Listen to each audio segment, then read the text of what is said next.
Chers frères et sœurs du continent africain, chers Ogoyens, je suis le maître Basile Mvikona.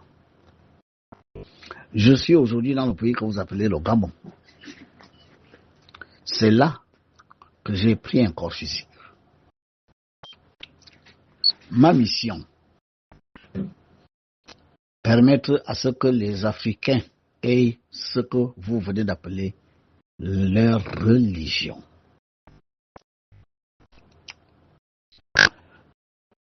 C'est mieux de parler de chemin.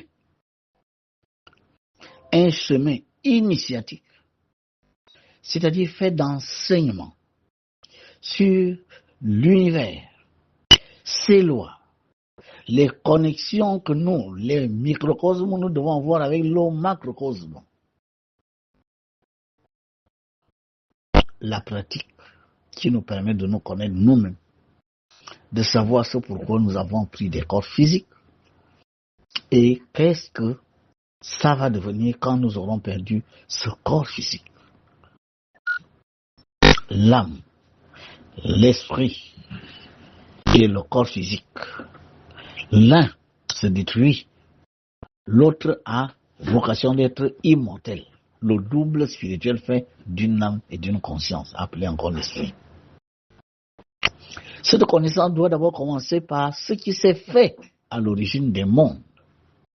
Puis, comment ces lois qui ont créé les mondes galactiques, les mondes systémiques, les mondes planétaires et les mondes vivants, minéraux, végétaux, animaux, humains, élémentaux, et comment ces lois se manifestent sur la terre où nous sommes incarnés. Quelle relation devons-nous avoir avec les eaux, les airs, les terres, les forêts, les feux, des lieux où nous sommes venus prendre des corps physiques. Surtout quand on sait que ces mondes sont habités dans ce que nous appelons les entités élémentales. Nos parents parlaient de génie. L'Africain n'est fort qu'en étant en connexion avec les forces spirituelles qui se manifestent sur cette terre. Et ces forces spirituelles, regroupées en royaumes élémentaux, ont une gouvernante, une entité supérieure qui garde le pôle haut de la terre, sachant que la terre a deux pôles principaux, le pôle feu qui aujourd'hui fait la grandeur des nations d'Asie comme la Chine, la Corée, le Japon, et le pôle haut qui se trouve en Ogooué, justement en Afrique. Et une Afrique qui a du mal à décoller parce que justement les Africains n'avaient pas encore compris que leur divinité est la plus puissante de la planète et que cette divinité a initié un chemin. Ce chemin s'appelle le gouïsme. Le gouïsme est justement ce que mon frère vient de déplorer.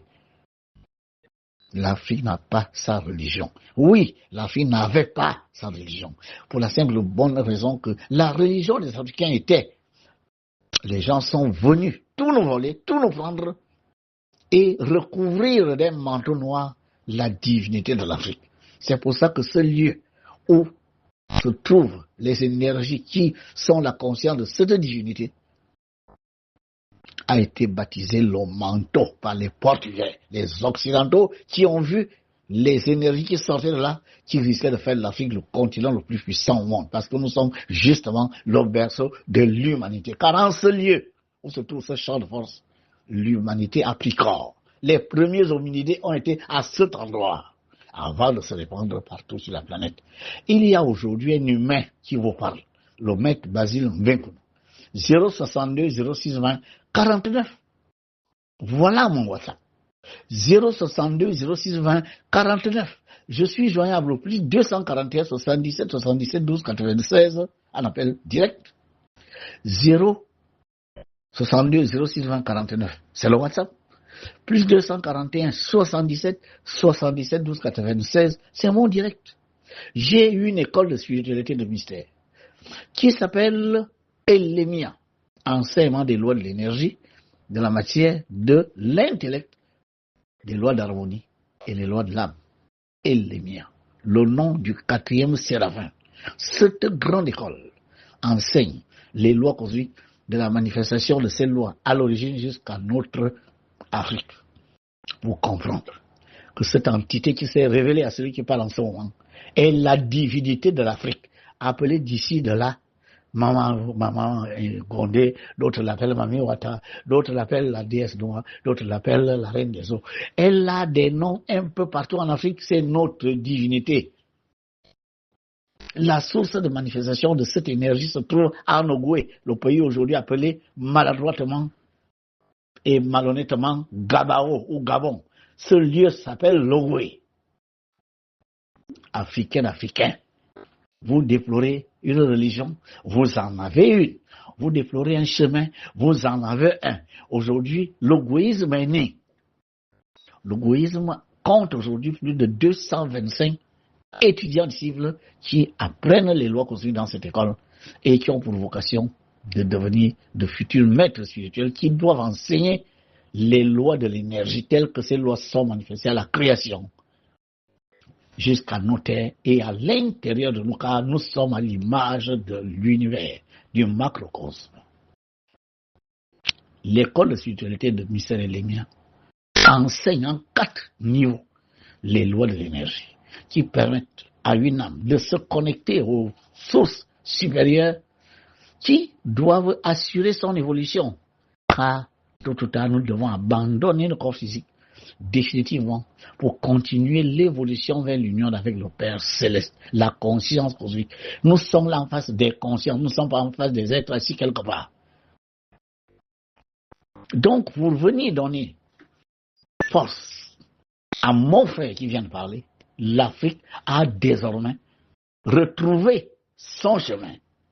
C'est pas que ce chemin vient d'être créé, non. Le chemin était toujours là. Nos parents avaient déjà pris ce chemin dans ce que nous appelons les rites. Les Occidentaux sont venus tout inhiber, sont venus tout recouvrir d'un manteau et ils nous ont orientés vers la religion, une manière de nous égarer, une manière de nous dominer, une manière de nous maintenir, n'est-ce pas, sous les teignoirs afin que l'Africain ne devienne pas ce qu'il doit devenir. L'Africain est l'homme le plus fort de la terre. C'est pour ça qu'ils sont venus nous prendre pour aller en faire des esclaves, construire leur maison, faire leur plantation. L'Africain est solide, l'Africain est fort, l'Africain est résistant, l'Africain est intelligent, l'Africain est connecté à ses divinités, connecté à ses traditions. Les Occidentaux ont vu ça. Ils sont venus nous mettre sous les teignoirs. Africains, sortez des religions, sortez des mosquées et des églises. Ça ne va pas vous grandir. Vous ne pouvez jamais libérer l'Afrique en étant dans les religions occidentales et venues d'ailleurs. Non, l'Afrique a ses divinités qui se manifestent dans 54 champs de force devenus des nations, gouvernées par des divinités. Chacune de ces divinités dépend de la divinité qui se trouve dans les eaux de l'Ogooué, à la grotte de Zamata. Maman Eo, l'esprit de l'Ogooué.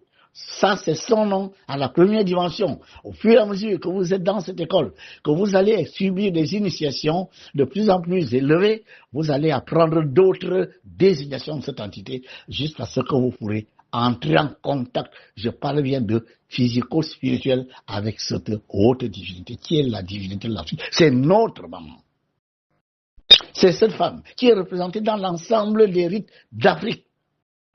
Quel que soit le rite, vous allez comprendre que l'Afrique est le continent de l'eau. C'est le seul continent qui est entouré de 4 grandes étendues d'eau. 2 mers en haut, 2 océans dans les côtés et en bas. Et quand vous faites la numérologie de tous ces noms, vous trouvez le nombre 6-9. 6-9 veut dire le soleil et la lune, veut dire les énergies électriques et les énergies magnétiques. Le même nombre qui régit le champ de force de Njolé. Cette grotte que vous voyez là est la source d'où sort cette énergie qui a créé toute chose. À partir de ce champ de force, l'humanité a vu le jour. Africaine, l'ogoïsme est là. C'est la voix des Africains. Voilà le message que je viens laisser à la suite de ce que je viens d'entendre. L'ogoïsme est en train d'écrire